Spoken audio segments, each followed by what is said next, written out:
Krishna, Hare Krishna, Krishna Krishna, Hare Hare, Hare Rama, Hare Rama, Rama Rama, Hare Hare.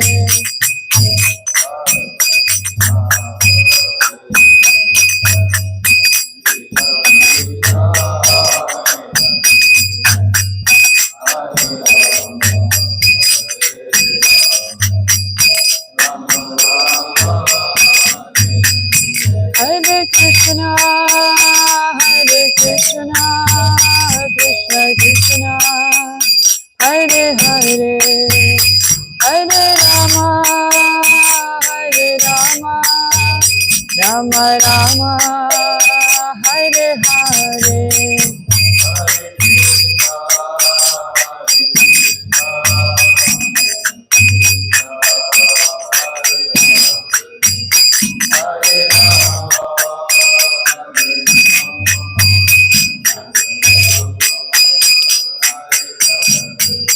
Hare Krishna,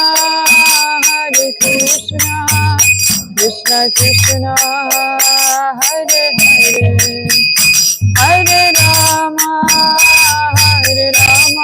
Rama Rama, Hare Hare.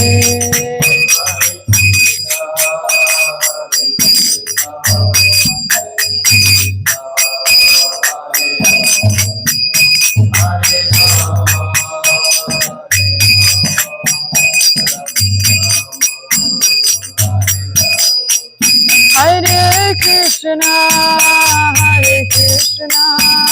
Krishna Krishna, Hare Hare, Hare Rama, Rama Rama, Hare Hare.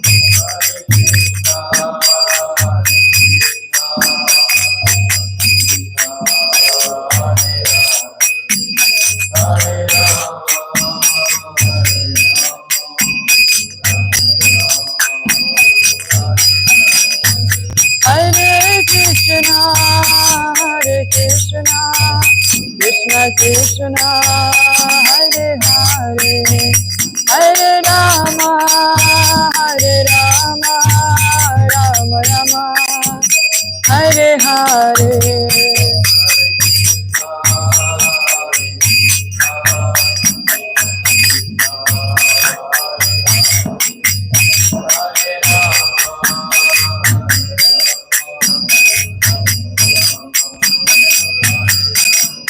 Jaya Radha Govinda Radha Govinda Radhe,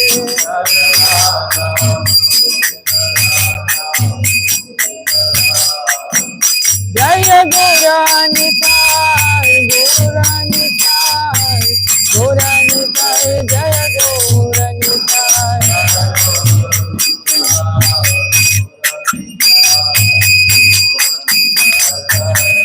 Jaya Jaya Prabhupada, Prabhupada, Jaya Jaya Prabhupada.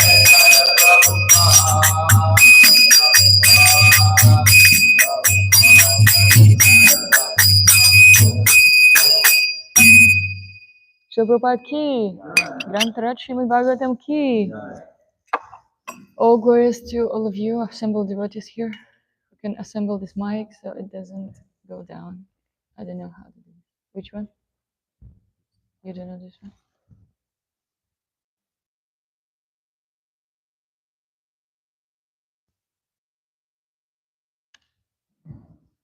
Well, I don't know how to do that. Oh. Oh. Yeah. Thank you. Om Namo Bhagavate Vasudevaya. Om Namo Bhagavate Vasudevaya. Om Namo Bhagavate Vasudevaya.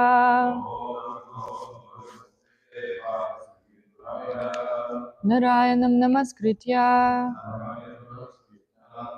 Naram Chaiva Narottamam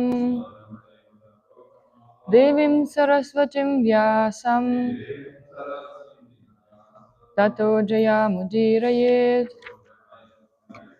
Nashta Prayeshva Bhadreshu Nityam Bhagavata Sevaya Bhagavati Utamashloke Bhaktir Bhavati Naishtiki.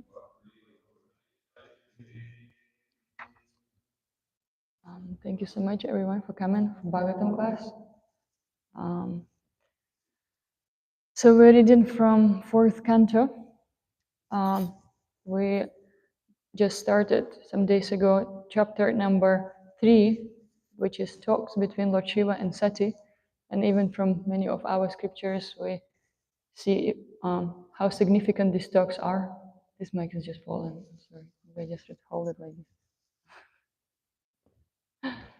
Thank you. Yeah, we need an expert. Thank you, everybody. Look at that. So, and oh yeah, how significant their talks are. Madhusati and Lord Shiva, if you have ever read any, there are many like different prayers. For example, one of the famous ones, Shri Radha Sahasranam, it's 1,000 names of Shri Radha. It was actually a talk between, it was a conversation between Lord Shiva and Parvati, well, Sati, the same personality, like that. So they speak on really amazing topics in their household life. Yeah, and many different prayers, what you could encounter in our Vedic literatures, it will be talks between them, and they reveal different things to us. Basically, it's usually Lord Shiva reveals things to Mother Parvati, Sati, the same person. So, and here we see that it's a whole chapter dedicated to their talk. And this particular talk, it is about that big sacrifice, big yajna, which father of Sati is performing, and Lord Shiva is not invited, as we heard from previous classes.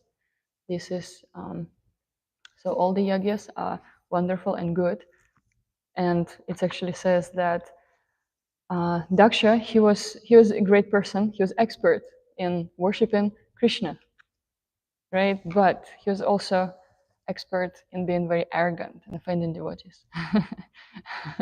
So you can be both, as we see. And Śrimad Bhāgavatam is really amazing thing because it gives us so many different psychological situations. So if we really read it, every single situation we can recognize our own situation in life, and it actually will be helpful. So we don't have to go. It says first class intelligence, one who hears something and then they don't do what is not need to be done. And of course, lower classes of intelligence, the person still hears it and then they do it. And then the third class intelligence persons hear something and then they know it's not right and they're still doing it and they get result for it, like that. So the first class intelligence, if we read Bhagavatam and then we learn. We need a new stand. It just doesn't work. Okay, so today we taken to verse 10 and 11. So I'll read 10 myself and then 11 we can do together. Tatras svastrirme nanubhratri samita matrishvasri klinadhiyam chamataram drakshe chirot kantha mana maharshibhi uniyamanam chamridadvadadvajam. My sisters, this is Sati is speaking. My sisters, my mother's sisters and their husbands are and affectionate relatives must be assembled there. So if I go, I shall be able to see them, and I shall be able to see the flapping flags on and the performance of the sacrifice by the great sages. For these reasons, my dear husband, I'm very much anxious to go. Purport. As stated before, the tension between the father-in-law and son-in-law persisted for a considerable time. Sati, therefore, had not gone to her father's house for a long while. Thus she was very anxious to go to her father's house, particularly because on that occasion her sisters and their husbands and her mother's sisters would be there. As is natural for a woman, she wanted to dress equally to her other sisters and also be accompanied by her husband. She did not, of course, want to go alone. And we can go to the next verse and we'll recite together after I'll recite. Vayetatashcharyamajatmamayaya. Oh, you're still good.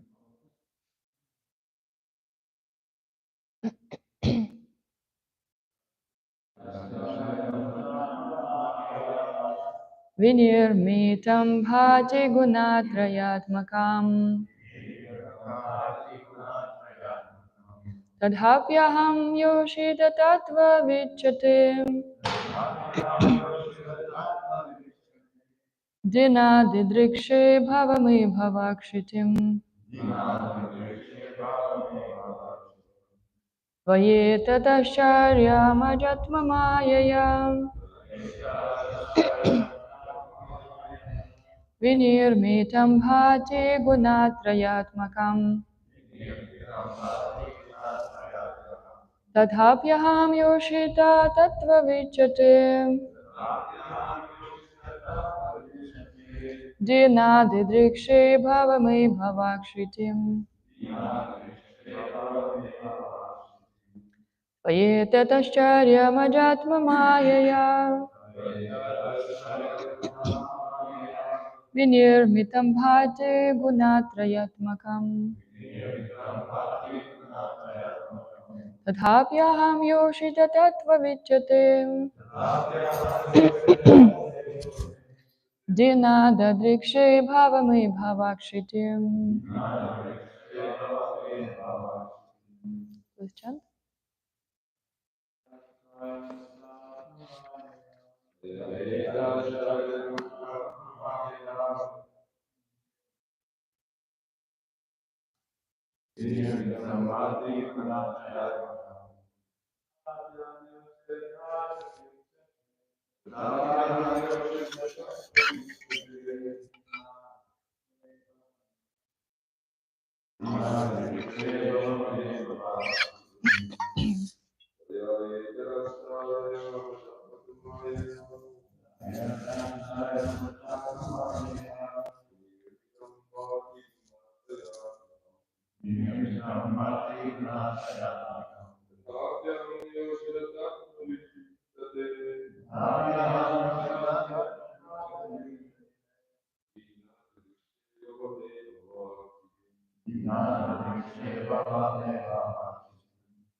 Vinirmitam bhati gunatrayatmakam. Tadhapyaham yoshita tattva vichyate. Dina didrikshe bhavame bhavakshitim. Anybody else? Okay. Word for word translation. Tvai in you. Oh, yeah, okay. Tvai in you. Etat this. Ashcharyam. Oh, that's how it is. Wonderful. Aja. O Lord Shiva. Atmamaya. By the external energy of the Supreme Lord. Vinirmitam. Created. Bhati. Appears. Gunatraya Atmakam. Being an interaction of the three modes of material nature. Tathapi, even so, aham, I, Yoshit, woman, atatvavit, not conversant with the truth, cha, and te, your, dina, poor, didrikshe, I wish to see, bhava, O Lord Shiva, me, my, bhavakshitim, place of birth. Translation and purport by His Divine Grace, A.C. Bhaktivedanta Swami Srila Prabhupada. Jai Srila Prabhupada. This manifested cosmos is a wonderful creation of the interaction of the three modes, three material modes, or the external energy of the Supreme Lord. This truth is fully known to you. Yet I am but a poor woman, and as you know, I am not conversant with the truth. Therefore, I wish to see my birthplace once more. And please repeat after me. This manifested cosmos is a wonderful creation of the interaction of the three material modes, of the external energy of the Supreme Lord. This truth is fully known to you. Yet I am but a poor woman. And as you know, I am not conversant with the truth. Therefore, I wish to see my birthplace once more. Yeah, everything is a perspective, right? We say here, this manifested cosmos is a wonderful creation. And then, if you don't want to read the rest of the interaction of the three material modes. Yeah, nice. Purport. Dakshayani Sati knew very well that her husband, Lord Shiva, was not very much interested in the glaring manifestation of the material world, which is caused by the interaction of the three modes of nature. Therefore, she addressed her husband as Aja, which refers to one who has transcended the bondage of birth and death, or one who has realized his eternal position. She stated, the illusion of accepting the perverted reflection, the material or cosmic manifestation, to be real is not present in you, because you are self-realized. For you, the attraction of social life and the consideration that someone is father, someone is mother, and someone is sister, which are illusory relationships, is already over. But because I am a poor woman, I am not so advanced in transcendental realization. Therefore, naturally, these appear to me as real. Only less intelligent persons accept this perverted reflection of the spiritual world to be real. Those who are under the spell of the external energy accept this manifestation to be fact, whereas those who are advanced in spiritual realization know that it is illusion. Actual reality is elsewhere, in the spiritual world. But as far as I am concerned, Sati said, I do not have much knowledge about self-realization. I am poor because I do not know the actual facts. I am attracted by my birthplace, and I want to see it. One who has attraction for his birthplace, for his body, and for other such items mentioned in the Bhāgavatam is considered to be like an ass or a cow. Sati might have heard of this many times from her husband, Lord Shiva, but because she was a woman, Yoshit, she still hankered after the same material objects of affection. The word Yoshit means one who is enjoyed.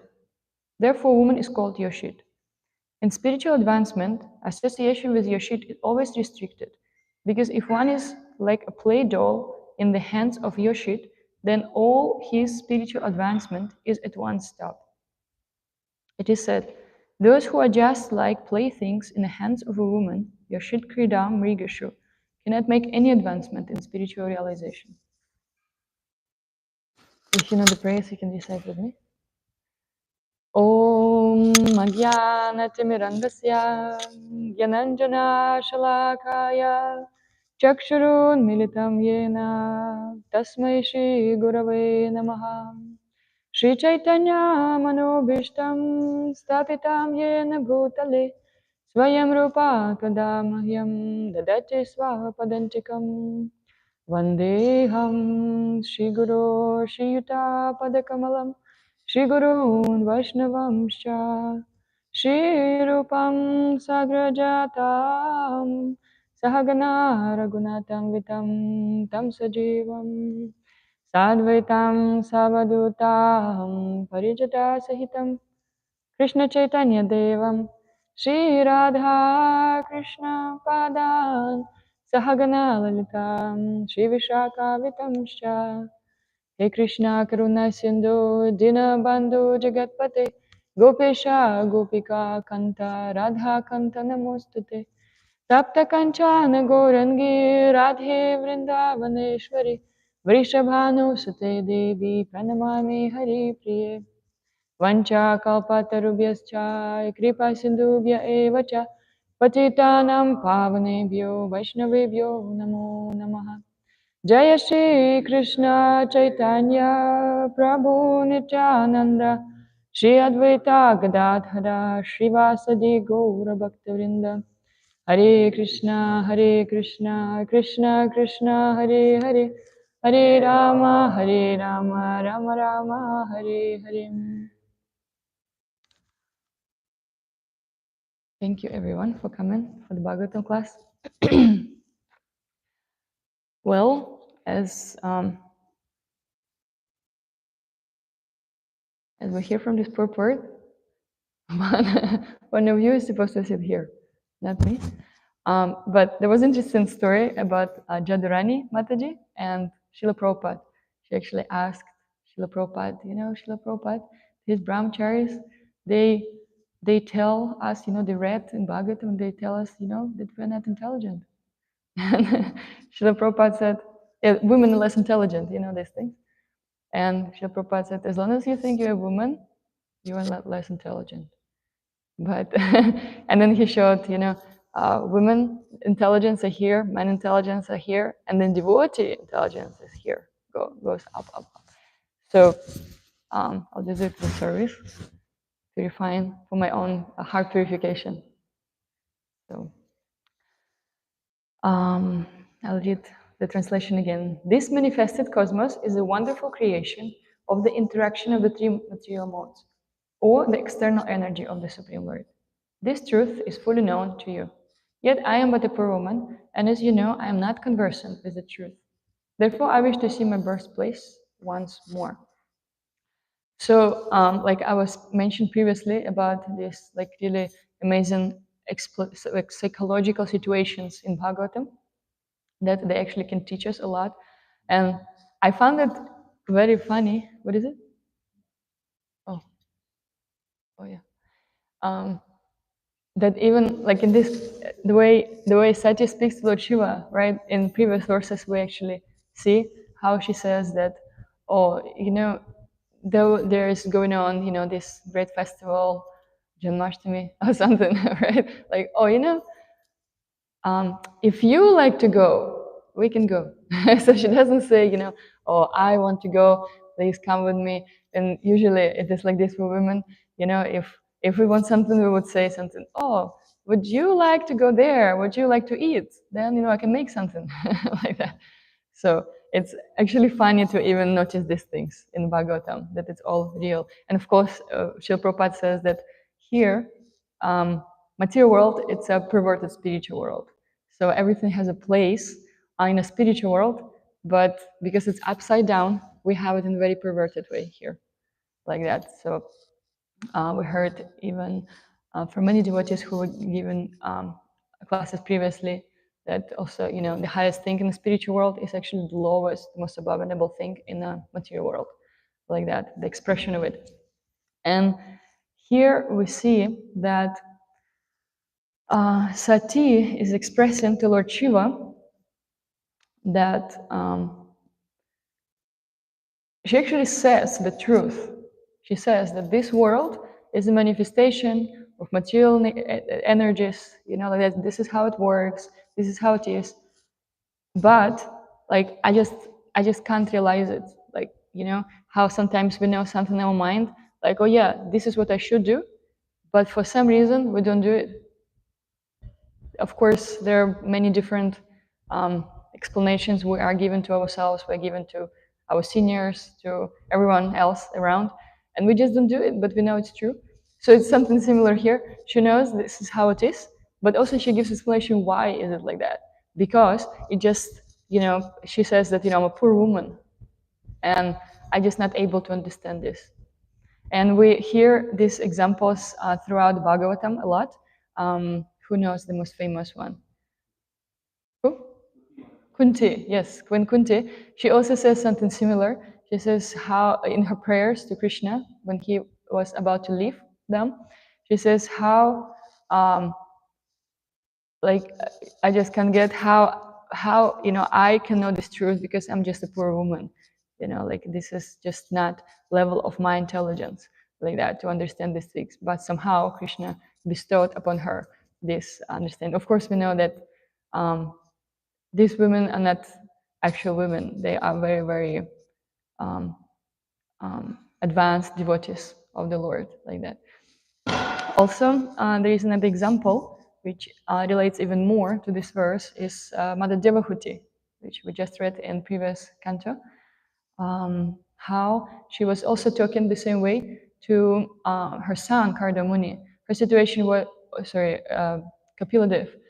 Her situation was that she got married and she to a very exalted personality, and all she did, she was basically exercising her women propensities to expand, right? To women to expand, to to bring more to this world, right? That's why we're raising kids and we're able to give birth like that. This is the meaning of this birth like that. And in her case, after her husband left, Kardama Muni, she actually realized that probably I missed something. Something was I could actually learn something else from him. And good, she has a very exalted son who is Krishna himself, Kapila Dev, and she comes to him with very similar statement. She says that I'm very tired and I just want to know how the things are. Just tell me how the things are, because when we know how the things are, we know the facts, it's easier for us to act on something. So, and of course in the philosophical plane called Sankhya philosophy, right? If we Sankhya philosophy goes basically deep into taking things apart for us, right? Like that. So there's a nice example I'm learning right now in my drawing class. I'm taking art school. So it's very complicated lessons and how to actually draw a human face, like a portrait. And it's very amazing the way they teach it. The way you see it like this, right? So you see two eyes, you see the nose, right? You see the mouth, you see it like this. But then if you actually turn the head, then there's a whole bunch of stuff in there. And if you think about it, like, oh, why do I even need to know this, right? I just, as an artist, I just, whatever I see, I paint or draw like that, right? But if I know the structure of the head, right, like how it actually, built, then it will be easier to put it on a paper. So very similar with Sankhya philosophy. If we turn things like this, we will see so many things from different perspectives. Like we read in this verse, right? This manifested cosmos is a wonderful creation. And then you turn it of the interaction of three modes of material nature. Yeah, three modes are very wonderfully interact here. You can feel it every single second. Right? And if we actually, very good example, if you go to a doctor, right, something hurts, some wisdom tooth or something, and we can't really, we just feel what is there, but then the doctor shows you the whole picture. They're like, look, this is your jaw and this is what's happening inside. And I'm like, wow, that's such a cool machine. So this is also, it's a Sankhya philosophy. Of course, it's on very surface. It goes very, very deep to the elements, right? What is actually created of all this. And even in different situations in our life, it's good to have different perspectives. I'm sure you guys already nailed it, right? How we see things, and then we go to some devotees, we ask but oh, this is what's happening, and then they give us different perspective how they see it. Very, very healthy and very, very helpful. Yeah, because the things, they are not as we see them. It is actually saying the world is not as what is it? The world is not as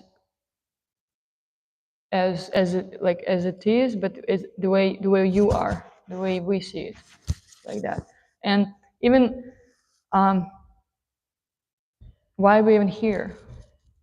Because it was our own choice to do it, to come here, to enjoy, to try to be, mother, to try to be father, and we think it's very, very real.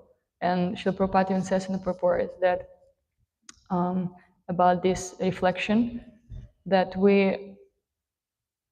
there is an ultimate reality, which is spiritual world, and whatever we experience here, this is just illusion, right?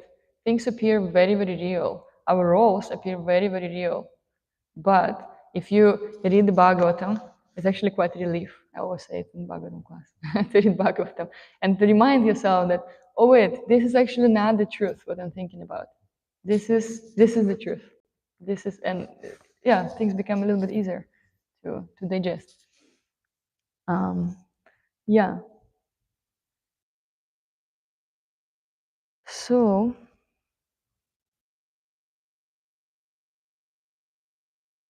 let's see.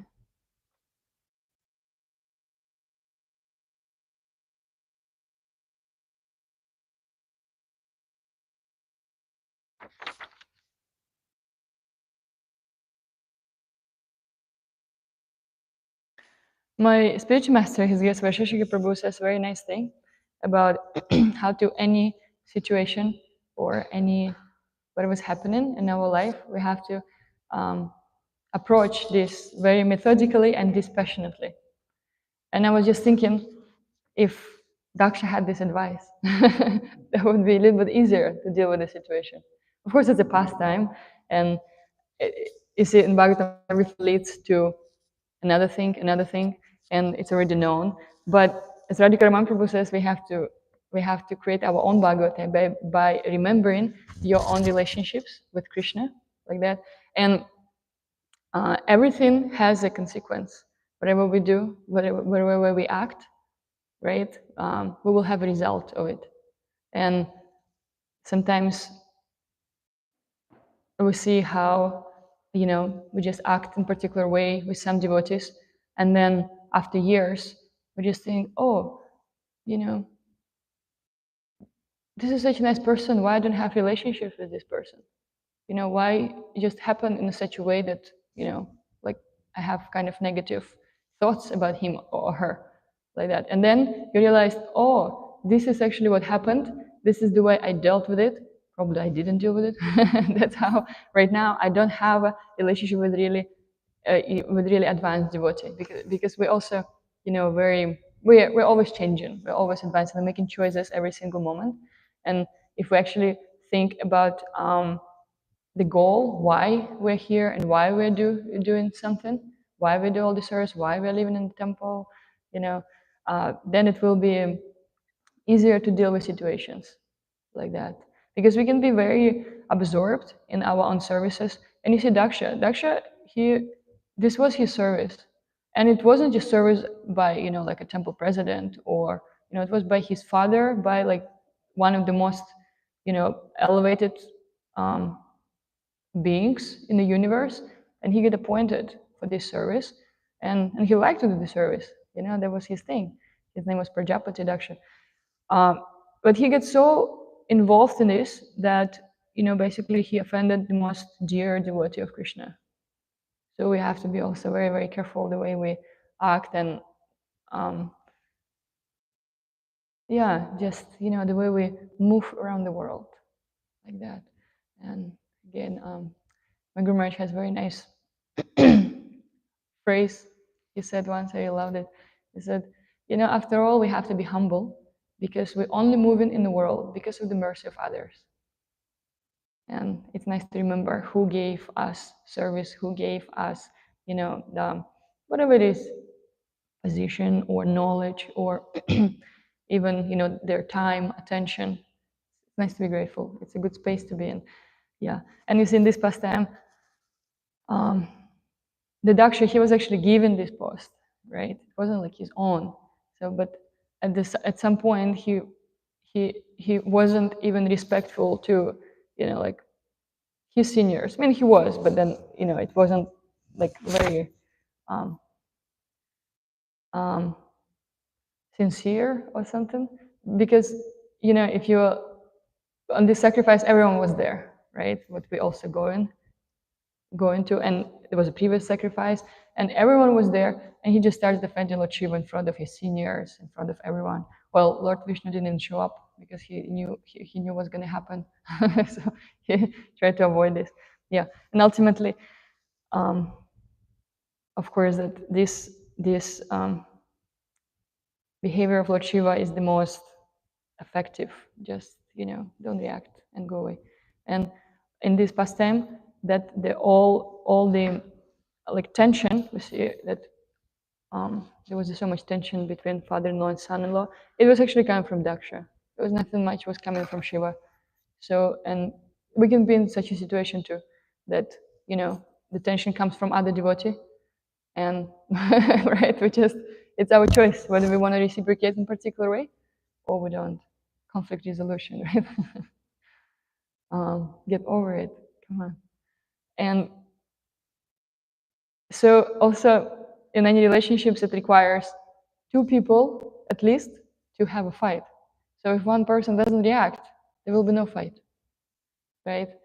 Like that. So, and this is very good example, all pastime, because Lord Shiva didn't react, but then all the counter cursing started happening, right? And then how they got into all pastime, which is nice to read. And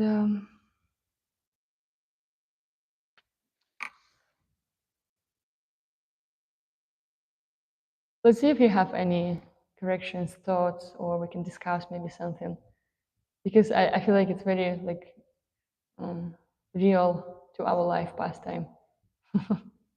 And you know, if like Sati says she's not the most she's less intelligible to speak about us, right? You can't be just the wife of Lord Shiva, be a no one. You must be someone like that. So let's hear something from you guys. Yes, Subhadrapur. Mhm.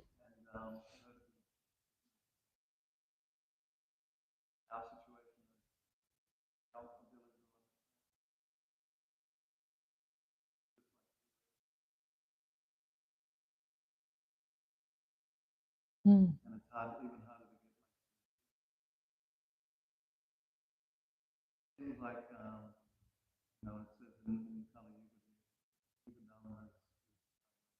Mm. Yeah.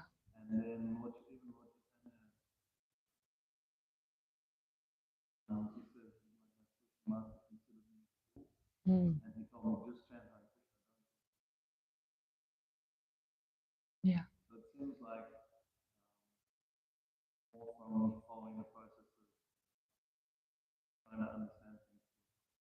Mm.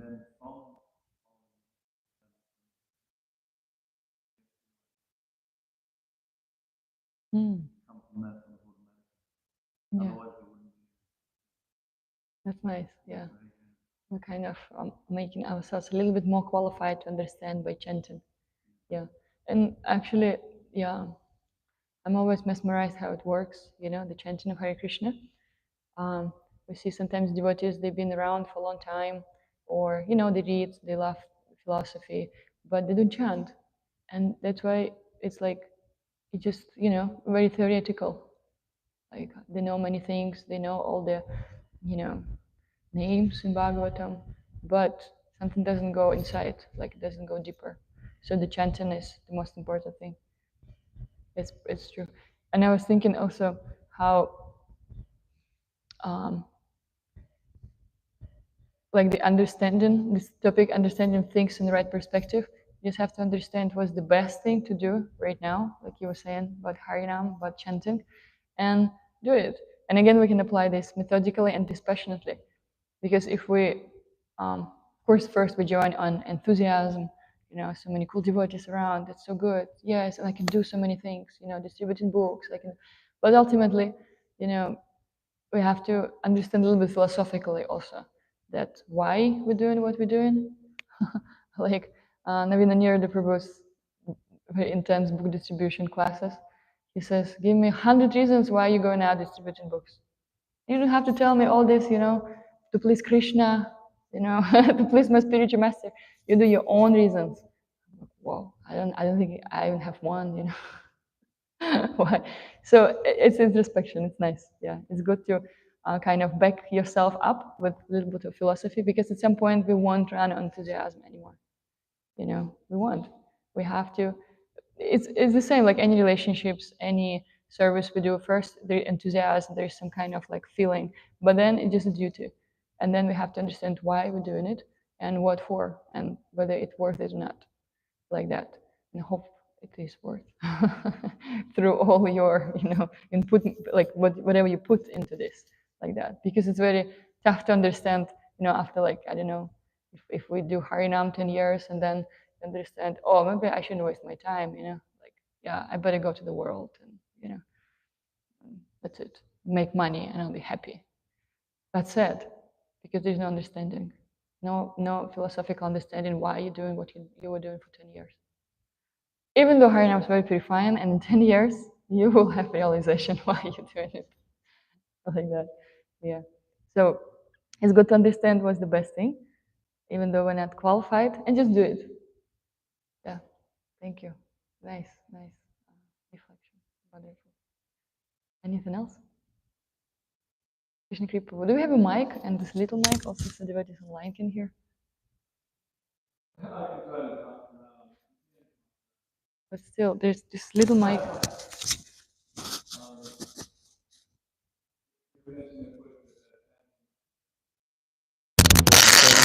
But it's so powerful that little quote from the Definitive Talmud that Roy says before he says the offenses, that we can chant for many, many births, but we won't get the love of Godhead, which is the ultimate goal of the chanting if we commit offenses. So it's so important that we make the endeavor.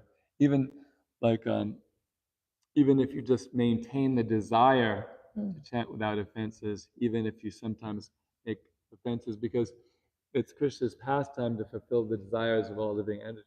So if we can just hold that desire in our heart, despite what everything happens, someday Krishna will fulfill that desire of ours. So it's not even impossible. We just have to practice desiring the right thing and then try to do the right thing, even if though we can't do it all the time. When I'm on Harinam, on a good day, I pray to chant the pure holy names so that those who pass by get the supreme spiritual benefit. Wow. And if you always do it in that consciousness, it's very powerful. That's nice. Yeah. There's the whole issue about women being less intelligent came up, and there was a devotee lady who gave a class at Krishna House, and that was the topic, and she did some research, and there's some psychologists. They did some studies on men, and they gave them intelligence tests after they'd had a conversation with the beautiful women, and they were able to show that their intelligence had dropped over their standard intelligence. So the actual cause of our drop in intelligence is desire for material enjoyment. There's that beautiful verse, Avritam Gyanane Tena Gyanino Nityavayana Kamarupena Kunte. The wise living entity's pure consciousness is covered by his eternal enemy lust, which burns like fire and is never satisfied. That's really the thing that's the cause of our lack of intelligence, whether we're men or women. That's very true. Through taking shelter of the devotional service, we hope to transcend. Thank you, Krishna Gopal. Such a nice point. So we can pass. Yeah. Anybody else? Thank you very much for that clarification that chanting holy name is a ultimate solution. At the same time, the philosophy that is given in Srimad Bhagavatam, that is also required, that you clarified that. Because not always will have that enthusiasm to continue. So that philosophy will remind us. So sometimes at that duty platform we will continue. So then we'll continue to get that enthusiasm by the grace of the Lord. So that clarification, that is, thank you very much for the clarification. Okay, yeah, thank you so much. And also we see how so many, um, like everyone has such a different propensities, like such a different interests, right? And someone really interested in philosophy, and you have a whole Bhagavatam to study your whole life. It's like it's full of philosophy. Someone likes stories. It's also full of stories in Bhagavatam. So it's like very accommodating movement. So there's everything there, because it's important. If you even like we encounter in book distribution so many different people, and we have like, yeah, my Guru says that the book distribution, it's like really cool, like it's ultimate, I'm paraphrasing of course, uh, ultimate like a field where um, you basically develop yourself as a real human being, because it nowhere else, no other service will teach you how to react in second on different things what people throw onto you. No other service, because usually services are pretty like, we're sheltered by different services. In book distribution, this is one service which you just there, you and Krishna. You're like, okay, whatever happens, let me just do it, right? And um, we see how we meet different people. Some of them more philosophical, and if you tell them the story, they just kind of, yeah, but why sky is blue, and Krishna wears a peacock feather. And it's nice we have an answer. It's nice, But some people, you tell them all this philosophy. You read in Bhagavad, there's so much nice things, and then you tell them, and they just like, they just don't get it. They're like, yeah, but they're like, oh, turned off, And then you tell them some kind of story, oh, there was this guy Daksha, and then he went offended one person, and then that's what happened. They're like, oh, they like turn on right away. I'm like, oh, did they? Wait, what? Because they can relate to their life like that. So yeah, Buddhist usually like teaches us to react in different way, and the same with the real life. Then you kind of transmit it in your real life. Meaning Buddhist is also real life, but um, it won't be the same like this all the time, right? For rare people, you can just keep it like this forever for the rest of your life. But then, your circumstances change, and then it also teaches you how to react on different things in your actual, relationship with people, right? You become more sensitive, you become more, like reading basically people like that, react in a nice way. So yeah, that's amazing service. Teaches us a lot. Yeah. Anything else? Dylan, what do you remember? Come on. Take this little mic so people can hear. What I really liked is what I find is that the essence of forgetfulness sometimes. That I feel like even though we can continuously even like learn the same truth, sometimes just our propensity of forgetfulness, I mean memory, I guess, in the Kali Yuga keeps coming back. It's something that I've struggled with sometimes, is that forgetting the times that we actually fall down, and all the pain of all the times. When Maharaj was speaking last Sunday, I think, he said, you actually have a little bit of taste for the holy name. You just forget what it was like before the holy name, right? And I feel like that's something that is very, and that's what I mean, is that when we forget, I think we just went over that. The biggest thing is to have an intellectual and philosophical basis and understanding of we're not the enjoyer, and a complete fundamental understanding of what is. If we have a complete sound philosophy, it will always bring us back up. If we forget based on our own experiences, we're naturally going to forget. because I mean, we forget that like we eat one day and then the next day we're hungry again, and we think that I'm gonna become satisfied by eating. It's the same kind of thing with sense enjoyment, but we keep on forgetting the next day. But if we have a fundamental understanding of it philosophically, it will always be there for us, you know. And especially even when faith may go up and down, you know, especially as a neophyte, to take refuge in either like the Bhāgavatam or something like that, it's always there for you. And so, I mean, though we don't have uh, a a great propensity for understanding the truth, we can always take refuge in truth, because you know the last leg of the cow is standing, and that's truthfulness, and that's the Vedas.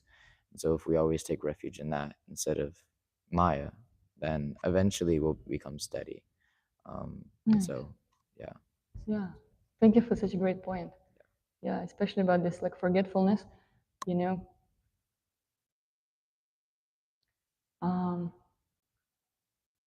You know, if we know something, it's easy to forget, but if you experience something, it's harder to forget, because knowledge, you know, it's kind of only in your mind, like, you know, somewhere like in your brain, but experience, it's in your whole body.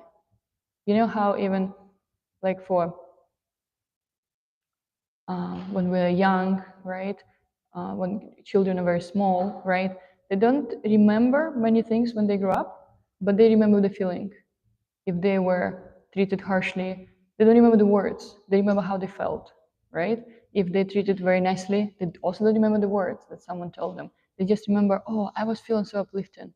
I was, you know, I was just, you know, it just warms my heart when I hear about this. So experience, this is um, very powerful, and this is basically what called Vigyan, right? There is Jnana and Vijnana. Jnana, you just know something. You can read the whole Bhagavatam, right? Many times, right? And quote people on the street this. But if you don't have realization, that's, you know, people feel it, and it just doesn't go to a particular, you know, degree. It just like goes as far as it can go. But if you experience something and you go out and you tell people about this, somehow it can be just such an insignificant thing, but they reciprocate in amazing ways, you know. So, like you were saying about how, you know, we actually had this taste, we already experienced it, but we forgot, like that. And you see when you go into different festivals, especially when you next to your Guru Maharaj, right? Or you don't need anything, no material desires, you know, no nothing. You just like, okay, that's it. I'm just dedicating my life, and it's, yeah, that's how I live. But then you go a little bit further away, and then all the life hits back to you, and you're like, oh yeah, like that. So, and actually, Radhikaraman Prabhu says that it is something real we're experiencing. It's not just your imagination. That, you know, it is pure, because it is your, you know, like pure feeling of the spiritual world, but it's not ours. That's what they able to give it to us. You know, that's why it's nice. You know, association devotees. As I'm going, you know, further and further in my Krishna consciousness, that, you know, devotees, that's who will save you. No, not even the philosophy, not even, you know, anything. You can be convinced so many things, but then so many stories how, you know, like just this devotee brought prashadam to another devotee, and they're like, okay, let me just go back to the temple, you know, even though like I didn't want to do it anymore. So it's, and again, it's all about relationships. In the spiritual world, we won't make it in the spiritual world if I'm just by myself doing something. We won't make it. It's all about relationships. I really love this example of Ayendra Prabhu, who said, you know, oh, Krishna actually broke my voice. So I need to beg you right now, all of you, to help me to do kirtan. How humble it is, you know, like this person is just like, you know, so empowered. But then that's what he said, and that's what he meant, actually, that we have to do it all together. You know, it's not like individual Krishna conscious movement. Like that. And of course, even like in this situation with the Lord Shiva and Daksha,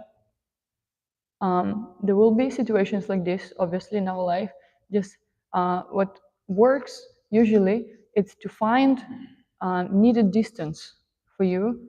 So like in other people around you who you know don't maybe go along with like that. So this find perfect distance where you can actually respect and love this devotee. You know, don't go closer, don't go farther like that. You know, and with some devotees really much closer. With some devotees, you see, like many people love Lord Shiva, but actually something didn't work out. You know, and he didn't like him. Doesn't mean he's bad or he is bad. It's just a situation like this, right? Yeah, such a deep point. Thank you, Dylan. Yeah. Anybody else? We have 5 more minutes. Vasily, what's your realization or what you heard from the class? One word. Or more if you like.